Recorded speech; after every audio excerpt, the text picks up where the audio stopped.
De verdeeldheid wie van het begin al zichtbaar. De 6 partijen hier een heel andere standpunten en ook in de stijl van bestuurden zie je een soort verschil.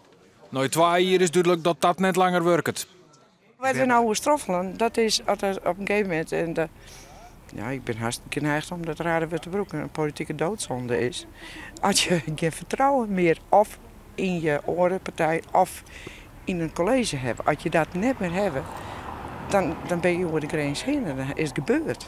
Burgemeester Sluiter had Joert maar de meeste fractievoorzitters al eens hoorn. De breuk verrast hem net. Het rommelt al wel een tijdje, dus helemaal onverwacht komt het niet. En wat voor situatie is dit nou? Is Haas nou onbestuurd? Nee, natuurlijk niet. De raad is gewoon de raad nog steeds. Het college zit en het is wel zomer natuurlijk, dus het is wat rustiger dan anders. Belangrijke besluiten zijn in de laatste raadsvergadering allemaal genomen en we zijn niet onbestuurd. Een coalitie baseren op protest benamens in de afgelopen kon het net lang uithouden, nevens de oppositie. We hebben de afgelopen 2 jaar hebben we hier met ledenogen aangezien hoe het eraan toe ging.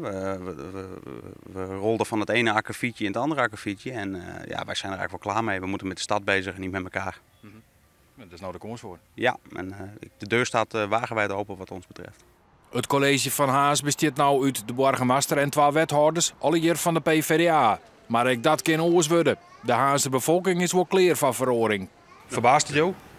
Helemaal niet. Nee. En ik ben er ook niet treurig om. Nee. Nee. Want dit weer geen goede coalitie. Ze hebben mij niet echt gelukkig gemaakt.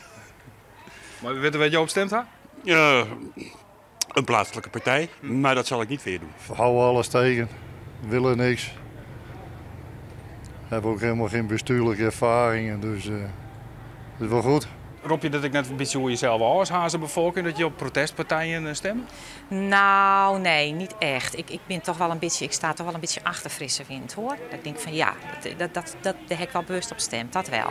Maar dus hier niet meer van verwachten? Nou ja, aan de ene kant wel en aan de andere kant hebben ze toch ook wel weer dingen dat ik denk van ja, goed, ja, maar dat hou je toch met alle partijen. Zootje. Zootje? Ja, wat moet je anders zeggen dan? En waarom is het een soortje? Nou, dat is hier aan titel geweest.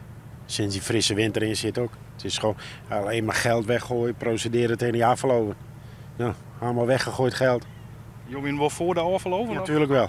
Frisse wind, de SP en List Soolsma vinden het spietig dat de orenpartijen opstaat binnen.